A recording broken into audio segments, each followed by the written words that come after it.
Armstrong கொலை வழக்கில் பாஜக வழக்கறிஞர் ஆஜராக சம்மன் அனுப்பப்பட்டுள்ளது.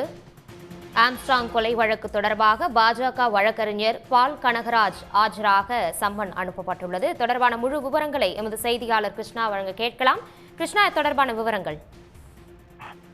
நிச்சயமாக ஆம்ஸ்ட்ராங் கொலை வழக்கில் ஒவ்வொரு நாளும் புதிய தகவல்கள் பெறப்பட்டு அதன் மீதான விசாரணையில் புதிய நபர்கள் கைது செய்யப்படுகிறார்கள். குறிப்பாக இந்த விவகாரத்தில் தொடர்புடையவர்களின் பட்டியல் என்பது அதிகரித்துக் கொண்டே செல்கிறது. நேற்று ஏற்கனவே நாகேந்திரன், பிரபல ரவுடி நாகேந்திரனின் மகன் அஸ்வத்தாமன் கைது செய்யப்பட்ட நிலையில் அதன் தொடர்ச்சியாக ரவுடியான நாகேந்திரனுக்கும் இதுக்கு தொடர்பு இருக்கிறது என்ற அடிப்படையில் ஆம்ஸ்ட்ராங் கொலை வழக்கில் அவரின் பெயர் என்பது சேர்க்கப்பட்டிருப்பதாகவும், மேலும் அவரை கைது செய்யும் நடவடிக்கையிலும் தற்போது போலீசார் தீவிரமாக ஈடுபட்டு வருகின்றனர்.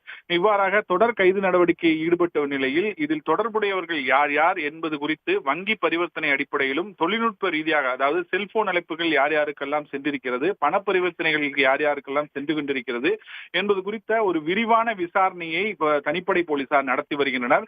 அதில் தொடர்புடைய நபர்கள் ஒவ்வொருவரையும் அழைத்து விசாரணை மேற்கொண்டு அதன் மூலமாக கிடைக்கப்பெறும் தகவலின் அடிப்படையில் கைது நடவடிக்கை என்பது மேற்கொண்டு வருகிறார்கள். அந்த அடிப்படையில் தான் தற்போது பாஜக வழக்கறிஞரான பால் கனகராஜ் அவரை தற்போது விசாரணைக்காக ஆஜராகும்படி ஆம்ஸ்ட்ராங் கொலை வழக்கை விசாரிக்கும் விசாரணை அதிகாரி சம்மன் அனுப்பியிருக்கிறார். குறிப்பாக ஏற்கனவே இவரிடம் விசாரணை நடத்தப்பட்டிருப்பதாகவும் தகவல் தெரிய வந்திருக்கிறது.